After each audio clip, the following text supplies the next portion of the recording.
Dr. M. Subbaiah is an assistant professor in mathematics in LN Government College, Poneri. He has specialized on statistics interdisciplinary. Being interested in active research program and mathematical or statistical modeling, he has knowledge in operating various softwares on statistical tools and on technical computing.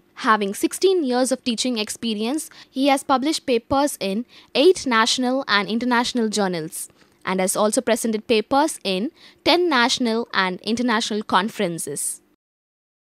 Welcome to the UGC lecture series on mathematical sciences. Today the topic will be measures of dispersion. So, this is particularly important for summarizing a data set, maybe on a numerical scale, because when we find a summary on a numerical form like mean or median or mode, they may not convey the required information more appropriately. So, we will start from that some illustration and find out the limitations of mean, for example, so that the need for such a dispersion measures, why we need to understand the way in which the data are scattered. So, the contents for this session would be 3 major variations in the dispersion measures. Number 1, based on the arithmetic mean, we call it as mean deviation, then standard deviation as well as the variance. Computationally there is a mild difference, but we will find out what is that particular difference and how and why we use that difference. Then range, interquartile range, especially this interquartile range based on the quartiles, or we call it as measures based on the position. Then as usual we try to work out the formulas for computing these quantities for both grouped and ungrouped, and then small illustrations how to use these kind of measures. So, any such study need basically our standard notations. Invariably the statistical course follows this kind of information for ungrouped data, and respectively when we are grouping it with frequencies, they are denoted by corresponding f1, f2, etc., fn. If the data is represented in a class interval frequency form, then these x1, x2, etc., xn will be denoting midpoints in each of the cases.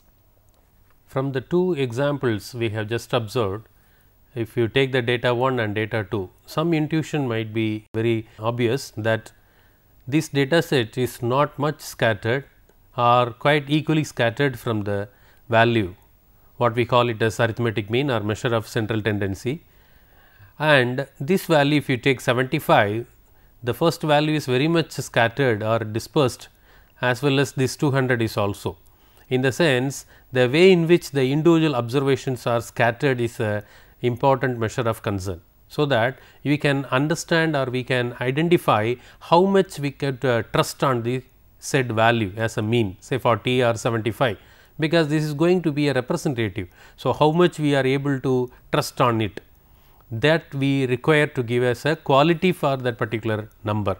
So, this is the need for finding out such a measure of dispersion. So, dispersion is a word which would measure or which will concern the way in which the individual data point or the observations are scattered from the given collective measure of central tendency. Obviously, we may consider either arithmetic mean or median or some positional averages like quartiles, so that we can understand how much the individual values are away from these kind of measures of central tendency. Let me look out the way the individual values are scattered. This table once again consider the same examples data 1 and data 2, but I just want you to follow this kind of dispersion x minus mean and x minus mean. Of course, this itself is a measure, but why do not we require much more? The 2 examples illustrate, of course, this is a property in general, but still I just want to illustrate with these 2 examples that when you sum over this difference from difference between x and the mean, you get 0. So, absolute difference if you calculate, or if you leave away this kind of sign pattern by any means, any mathematical form, one kind I already mentioned, absolute value or square it, this kind of difficulty will not arrive. So, we are working out how much or on an average this difference is. So, we need to find out a measure. When we add that kind of average we have to get. Therefore, just to find the difference from the mean and then add them may not serve our purpose, because some values would be very much far away in the negative side, some values would be far away in the positive side. On an average, if you add all those things, you will get as some 0. So, mere a measure like this x minus mean may not serve the purpose. We need to move more from this. So, intuition once again, why not we take an absolute value, so that we bother only the magnitude of the difference, not the direction. In fact, the measure of dispersion are basically formed on that idea. So, to understand how extent the individual values are varying, that is what we call here as extent of variability. So, the nature of such measure should be a non-negative real number, of course 0 if all the data are the same, which is quite not important even in this case of statistical studies, where we are mainly looking at unpredictable values or not systematically equal values. So, we have some randomness in that. Anyway, we include that when the data are all are same, such measure will become 0, whereas it is always positive when the data is slightly or even more diverse. So, have the same units as the quantity being measured, because we deal with some practical quantity, maybe height or weight or any scientific measurement for that matter. This kind of measure of dispersion will also bear that kind of units similar to your measurement of the information. So, these are all some preliminaries or important aspect as far as this measure of dispersions are concerned. So, what are the measures we try to look out here in this discussion would be these two, as I mentioned, they are couplet, because we can calculate standard deviation and then square we can get variance. Then one measurement or absolute deviation. I think the example you can remember, we need to have some measure so that you can ignore the signs. So, we are working out with modulus function or absolute deviation based on median or based on mean. Another two things, maximum and minimum based on that, these interquartile range based on quartiles, that is positional averages. So, these are all the measures we are going to discuss today. The formula basically works from the intuition, that is why I started from the example. So, I just quickly revisit the way we started. We have a mean, we calculate the distance. Problem is we cannot add them simply. So, what we do here in this formula, if you look it out carefully, I am squaring the distance. The distance means how much the individual information is or the data point is dispersed from the collective mean. So, the formulas are not just displaying the mathematical form, it just convey the message why we need such a measure and how could we can calculate them from a mean or a median, so on. So, I am calculating the distance, squaring it and then find out the sample average as we have done. So, n minus 1, then I take the square root of it. So, the square means each value is squared each time and then we add, so that your units, for example, if we calculate the height in centimeter for example. So, each data point will be height of that particular sample we concern. So, that it represent in centimeters and mean also preserve that particular unit. Ultimately, these numbers are squared. So, the unit is also squared here, then you add, ultimately the final answer will be in the squared units of the given measurement. So, centimeter square for our example. In that case, we try to take the square root. So, your answer yes will be in a typical unit of measurement. So, that is one of the main prerequisite as far as the measure of dispersion is calculated. This is the quantity to be calculated. The next slide will indicate or illustrate the point what we mentioned here. So, these two columns I think are already illustrated, the data point and what we have is x minus mean. So, mean is 40 we calculate already. So, 40, 10 minus 40, 10 minus 20 each of them, and we are going to square it. So, square of each number you could find out in the third column of the table, and then we have to add them. So, the formula says summation of squared difference. So, here summation of squared difference would be 2800, and there are 7 data points, or small n would be 7. So, 7 minus 1. So, this mathematical computation is important, so that you get square root of this ratio, ultimately 21.6. So, it is more important that which kind of measure we are trying to use for measure of central tendency. Based on that, you could support your answer through a measure of dispersion. As long as the problem, or as long as for the given data we just summarize using a mean, this kind of standard deviation will bring you more information regarding the mean. In what way? Let us follow for data 2 also. The same exercise being continued for data set 2. Intuitionally, we already observed that this data set might have a larger variable number compared to the 7 among that given 10 information. So, what is their mean, I mean standard deviation? Let us expect it would be little higher than the first. Of course, it is yes. So, I calculated in a similar manner, calculated the mean, difference, square of it, then we add, which comes to 34,650. Then I plug it in the formulas with the n stands for number of information 11, I mean data points 11 minus 1. So, finally, we get an answer.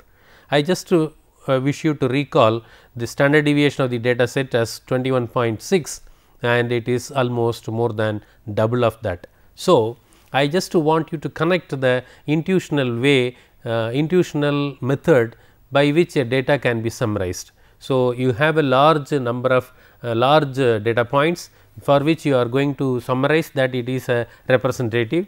Then you talk about quality of the representative by saying, by finding that how much individual data points are scattered. So, if that value is lesser, naturally those data set could be quite consistent, or they are quite closer to what you refer as mean. These two examples illustrate the way in which it calculates, way in which we calculate standard deviation, as well as how to interpret and how to understand from the numerical value. Similar measure of dispersion we will continue after a short break.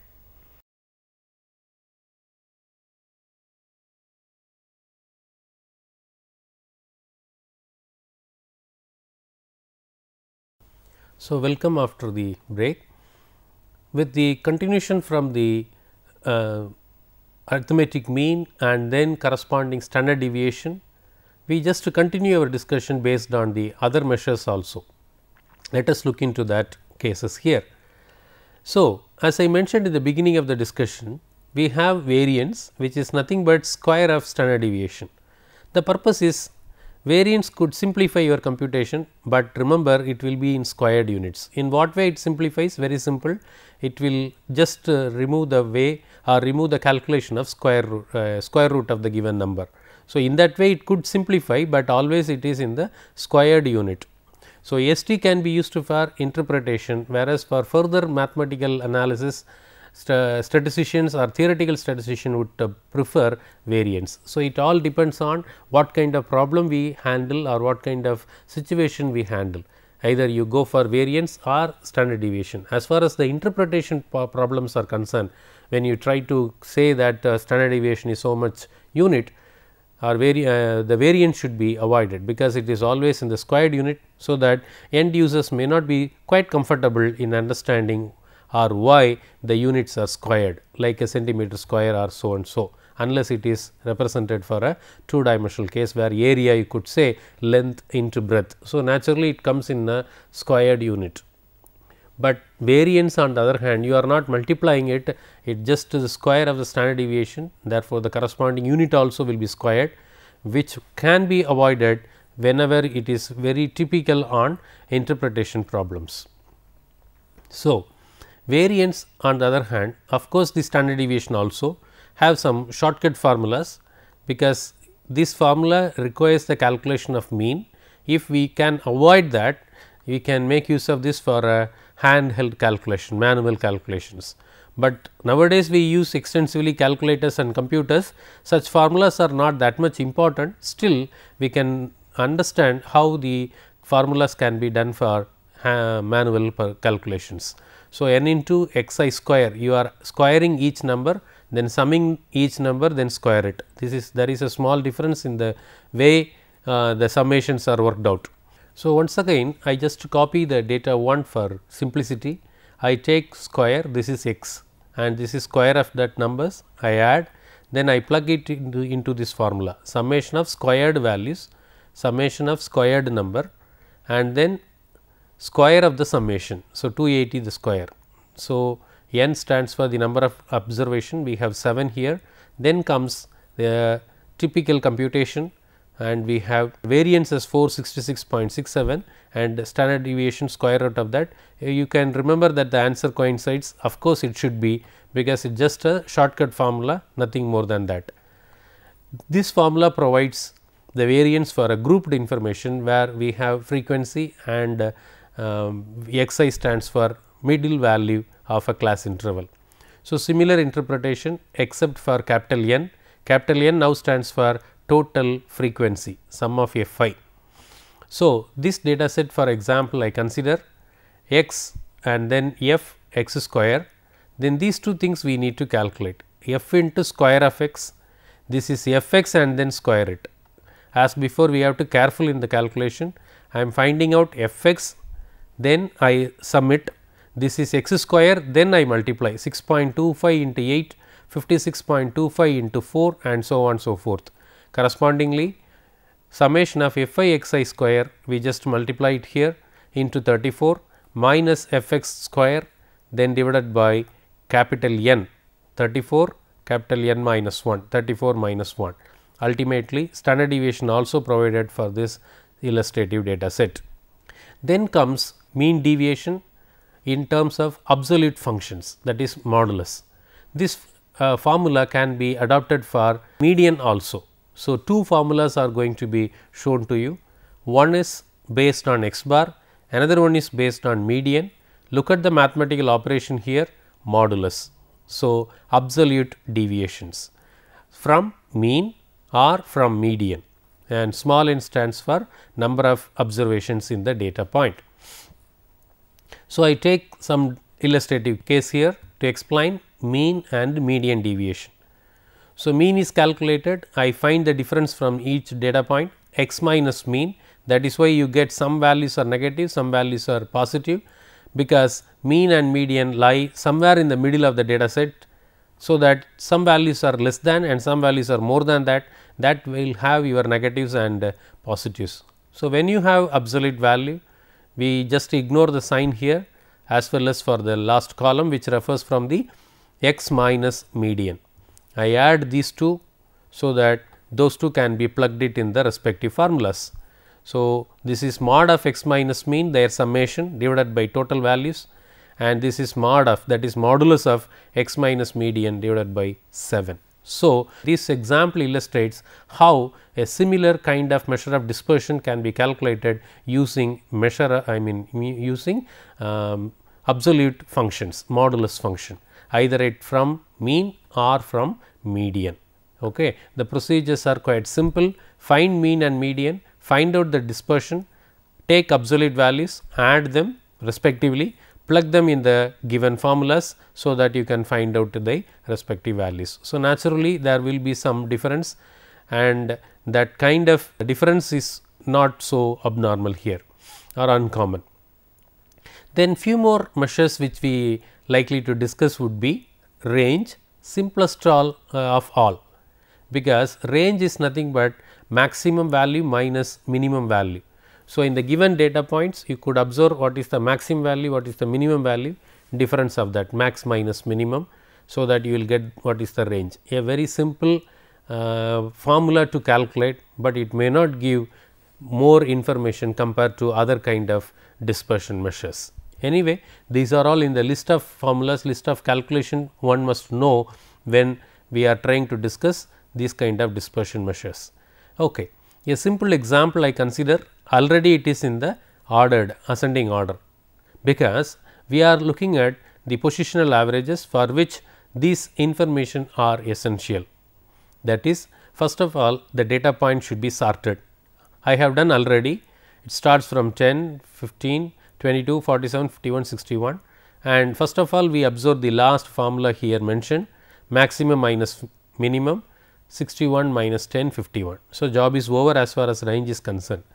Let us work out these quartiles. What generally quartiles refer to? I will give a small description about that. Quartiles are nothing but 3 points which divide the entire data set into 4 sections: lower quartile, middle, that is median, and the upper quartile. So, lower quartile will be a point, so that 25% of the data points will be less than, 75% will be more than. As far as the third quartile is concerned, which normally refers to as Q3, will be the reverse. 75% of the data points are less than and 25% will be more than that, positional averages. So, with that idea, I have here formulas for Q1 and Q3. There are different versions to calculate Q1, Q3, but I maintain this kind of formula because this is simplest one for a beginner and widely applied also. So, first of all I find this quantity for Q1. Q1 I refer already 25%, therefore, I divide by 4, 100 by 25, obviously it is going to be 4. So, this n plus 1 divided by 4 equal to 1.75, that is 6 plus 1, 7 by 4. Then as far as Q3 is concerned, we are looking at the 75th percentile, that means 3 by 4th of the position. So, that is also being calculated here, 1.75 into 3. Then if these numbers are integer, then you do not have a problem, you can directly locate. For example, if it is 2, I can locate Q1 as 15, if it is 4, I can locate as 47. But here deliberately I consider an example where it is not a multiple of 4. What I have done? I take the first positional value 10, then the fractional part 0.75 into the second value minus first value 15 minus 10. Once again, this is 1.75. So, first positional value fractional part into second the subsequent value 15 minus 10. Similarly, I take this fifth value, namely 51 plus the fractional part 0.25, then sixth value, next value 61 minus 51, you get this computational value. So, once we calculate Q1 and Q3, this IQR interquartile range is calculated as Q3 minus Q1. So, 53 minus 0.50 minus 13.75. So, all this data, all these values are generally considered to be smaller compared to, smaller is a relative term. So, based on the given information, it should be convinced whether it is really small, so that the dispersions are not alarming.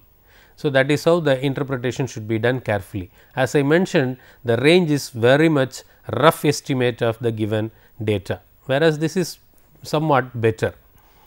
Then as far as interquartile deviation for class intervals are concerned, it depends on 2 items, Q1 and Q3. So, I just consider a class interval data form. So, we calculate Q1 and Q3 based on n by 4 and 3 n by 4. Both these slides are quite similar, except this 3 n by 4 and n by 4 quantity. So, I have n as 70, n by 4 I calculated, 3 n by 4 I calculated. Where does this 17.5 lie here? It lies between 15 and 27. Therefore, this is considered as a Q1 class. So, Q1 class is considered this particular interval. From that I consider L, lower limit of the given interval 20, n by 4 you have computed already. C stands for cumulative frequency preceding that 15, F is the frequency of the corresponding class 12, W is the width of the class 30 minus 20 10. Once again, Q1 class is located, L is plugged from lower limit, C is plugged from cumulative frequency preceding the class, f is the frequency of the class and then 10 is the width. In a very similar manner, I just calculated Q3. Now, I have to consider 3 n by 4. Where does this 52.5 lie? It lies between 50 and 57. Very similar calculation. L is 50, C is preceding to that 50, f is the frequency of that 7, W is the width of the considered class 10. So, computation yields 53.57.